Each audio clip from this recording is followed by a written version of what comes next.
امیر المؤمنین فرماتے ہیں اب غیرت ختم ہونے کے، میں مختصر کر رہا ہوں، غیرت ختم ہونے کے کچھ اسباب ہیں۔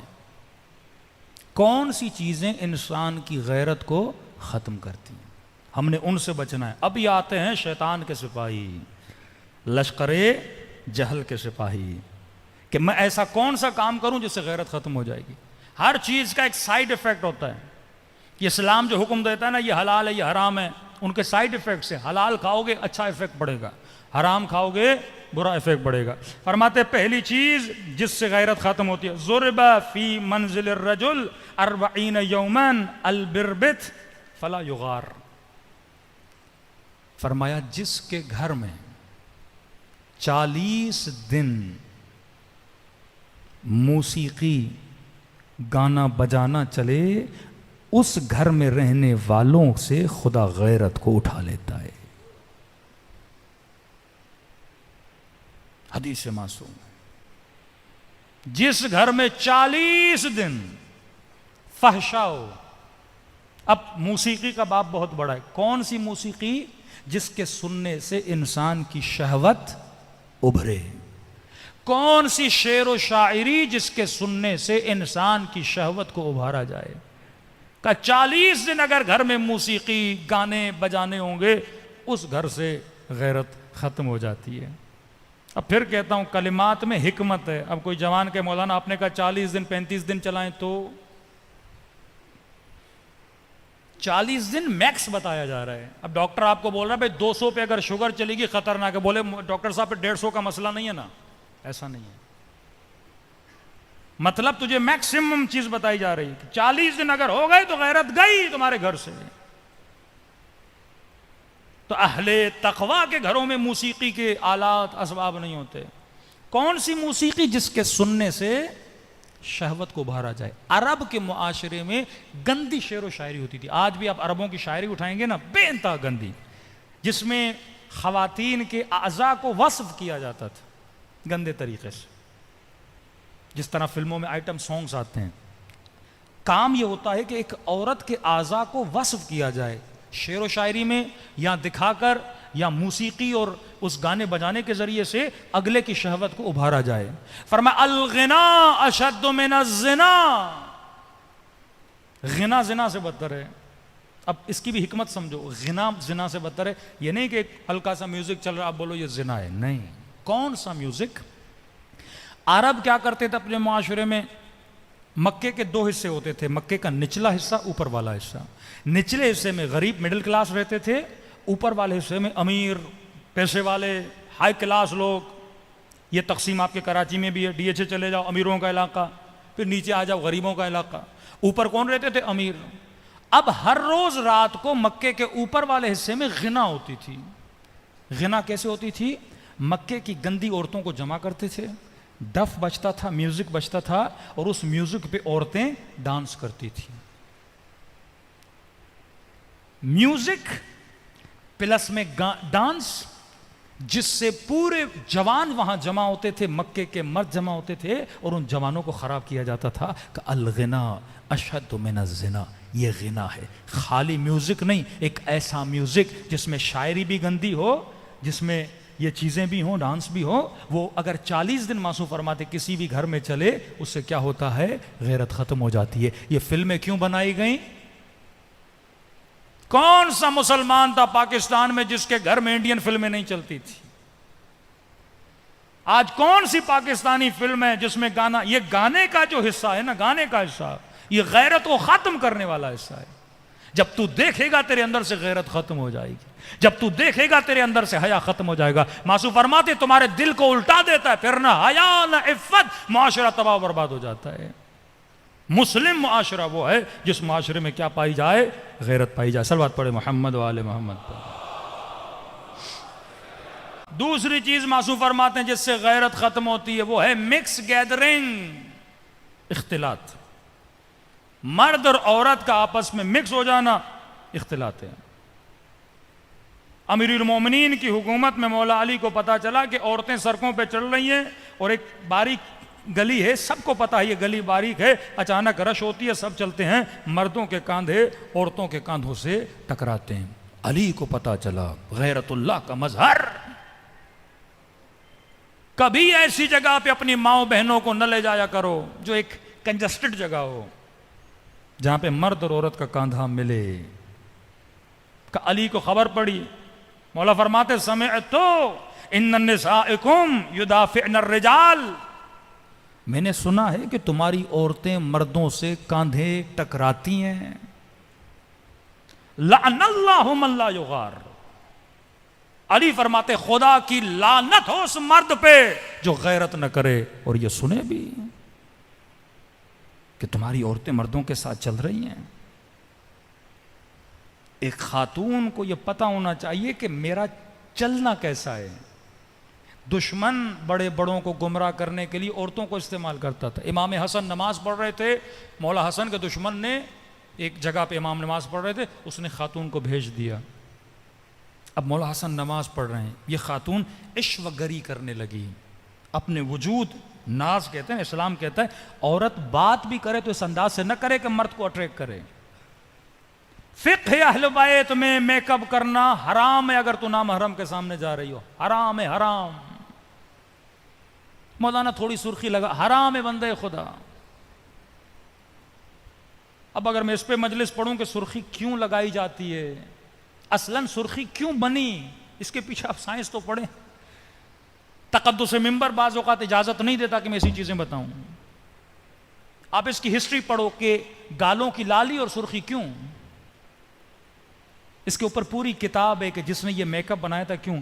مرد کو شہوت دلانے کے لیے میک اپس بنائے گئے، ایک خاص حالت میں عورت کے چہرے کی کیفیت بدل جاتی ہے، ان کیفیتوں کو ظاہر کرنے کے لیے ایسے میک اپ بنائے گئے کہ نارمل حالت میں مرد جب عورت کو دیکھے اس کے ذہن میں وہ خیال پیدا کر دیا جائے۔ شریعت کہتی ہے حرام ہے عورت کا نامحرم کے سامنے میک اپ کرنا۔ ہاں عورتیں عورتوں میں آئیں، شوہر کے سامنے، خصوصاً اپنی زینتوں کو اللہ کے سامنے لے کر آؤ، محارم کے سامنے لے کر آؤ۔ اور یہ عورت شادی شدہ نوکری پہ جاتی ہے میک اپ کر کے، سارے کولیگز نامحرم، باس نامحرم، اور وہاں پہ کنڈیشن ہوتی ہے کیونکہ کسٹمر کا خیال رکھنا ہے۔ اب کسٹمر اگر آئے گا اس نے مسکرانا ہے، کسٹمر کیئر، گاہک نہ جائے میرے دکان سے۔ ایئر ہوسٹس کا اگر باپ بھی مر جائے نا جہاز میں ہوگی، اس پر ہنسنا ضروری ہے، نہیں ہنسے گی نوکری سے نکال دیا جائے۔ کسٹمر کیئر خیال کرنا ہے۔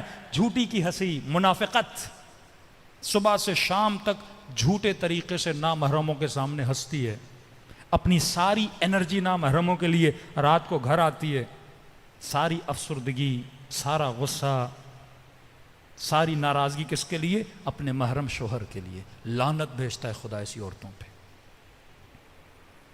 تیری انرجی اپنے مرد کے لیے، اپنے محرم کے لیے۔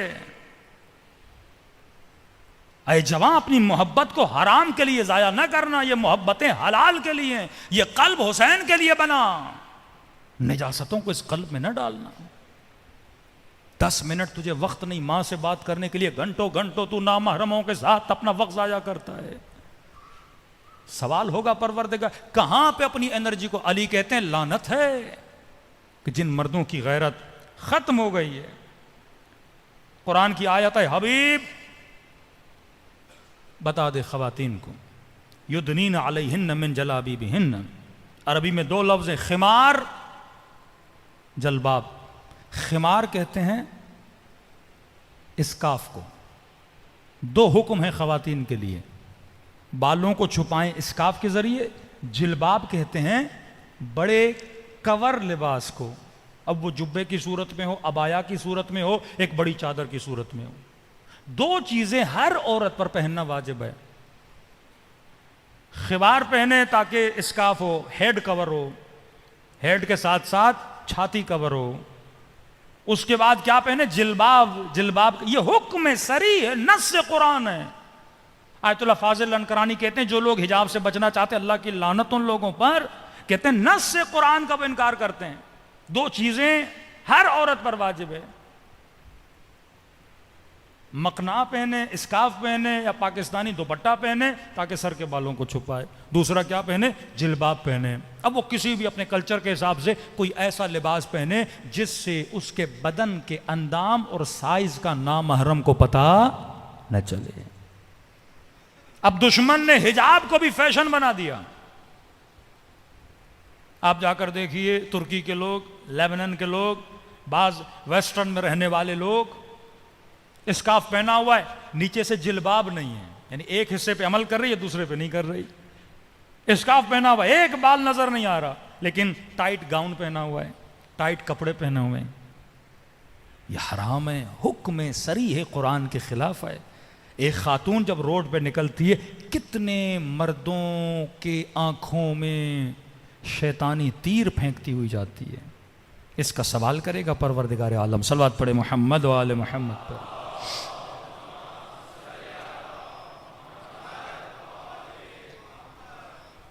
تیسری چیز جو فرماتے انسان کی غیرت کو ختم کرتی ہے، معصوم فرماتے وہ نگاہ حرام ہے، مردوں کے لیے، عورتوں کے لیے۔ اگر یہ چیزیں تیرے اندر ہیں، یہ غیرت کو آہستہ آہستہ ختم کر دیں گے۔ فرمایا جوان نگاہوں کو جھکائے رکھ۔ حدیث معصوم ہے، اگر کسی نام محرم پہ نگاہ پڑ جائے دل میں حسرت پیدا ہوتی ہے نا، کہتے فوراً نگاہوں کو جھکاؤ اور جوان یہ لفظ جاری کرو، اللہم آتنی من فضلک۔ جوان ہے، نگاہ پڑ گئی، فوراً نگاہوں کو جھکاؤ اور کہو پروردگارہ اپنے فضل و کرم سے تو مجھے حلال لذت عطا کر۔ کہ جب جب یہ جملہ کہے گا خدا جنت میں تیرے لیے ایک حور بنائے گا، مردوں کے لیے نعمتیں تیرے لیے وہاں بنائے گا۔ اور یہ صرف نامحرم، کسی کے مال کو دیکھو، کسی کے گھر کو دیکھو، کسی کی دولت کو دیکھو، کسی کی شہرت کو دیکھو، کسی کی عزت کو دیکھو، یہ جملہ کہو اللہم آتی، اے خدا میں تجھ سے مانگتا ہوں اپنے فضل و کرم سے مجھے کیا کر؟ عطا کر۔ نگاہ حرام سے بچو جس طرح حضرت یوسف بچے۔ چوتھی چیز جو انسان کی غیرت کو ختم کرتی ہے، معصوم فرماتے ہیں شراب کا پینا، نشہ غیرت ختم کرتا ہے۔ اتنی تاکید کیوں ہے کہ اسلام میں شراب حرام ہے؟ تمیز ختم ہو جاتی ہے۔ میں نے کہا عقل کا کام کیا ہے؟ بریک لگانا۔ جب بندہ نشے میں ہوتا ہے بریک فیل ہو جاتا ہے۔ میں مثال دے رہا ہوں، ایک جوان شہوت سے بھرا ہوا ہے، اس کی کسی خاتون پہ نگاہ پڑی، اندر سے شیطانی سپاہی اسے حکم دے گا گناہ کرنے کا، لیکن کیونکہ اس کی عقل ایکٹیو ہے، اسے کیا کرے گی؟ گناہ سے روک لے گی۔ لیکن یہی بندہ جب شراب کی حالت میں ہوگا، فوراً جب نگاہ پڑے گی نامحرم پہ، یہ رکے گا نہیں، فوراً کوئی جملہ بولے گا، گناہ کی دعوت دے گا۔ کیوں آج ویسٹرن سوسائٹی میں، ایک میں تحقیق پڑھ رہا تھا، ایوری 7 منٹس امریکہ میں ایک ریپ ہوتا ہے، ہر 7 منٹ میں۔ ایسی سوسائٹی جہاں پہ پولیس، جہاں پہ قانون، یعنی ایسا بھی نہیں کہ ایسا معاشرہ ہو جہاں پہ نوجوان اپنی شہوت اتار نہ سکے، گناہ جگہ جگہ چپے چپے پہ اویلیبل ہے۔ اس سوسائٹی میں ہر 7 منٹ پہ ایک ریپ ہو رہا ہے۔ جاپان کے ریپ کا ریشو آپ نکال کے دیکھیں، آپ پریشان ہو جائیں گے۔ کیوں؟ کیونکہ اکثر لوگ کیا کرتے ہیں؟ نشے میں ہوتے ہیں، پتہ ہی نہیں ہوتا میں کیا کر رہا ہوں۔ سیٹرڈے سنڈے نائٹ شیطان ان کو شراب پلاتا ہے، اور شراب میں جب مگن ہو جاتے ہیں اس وقت کیا کرتے ہیں؟ کبھی ریپ کرتے ہیں، کبھی گناہ کرتے ہیں۔ بعض روایات میں ہے کہ خنزیر کھانے سے بھی غیرت ختم ہو جاتی ہے، اس کا فزیکل۔ اور حیوانوں میں دیکھا جائے، ایک انگریز رپورٹ لکھتا ہے کہ واقعاً تمام تر حیوانوں میں سب سے زیادہ کم غیرت اگر کوئی حیوان ہے وہ کون ہے؟ خنزیر ہے۔ اسے کبھی بھی اپنے ہم نوع پر غیرت نہیں آتی، لیکن آپ مرغے کو دیکھیں، کوے کو دیکھیں، دوسرے حیوانوں کو دیکھیں، غیرت آتی ہے۔ تو معصوم چاہتے ہیں کہ تیرا وجود صحیح سالم رہے، غیرت مند رہے۔ صلوات پڑھے محمد و آل محمد۔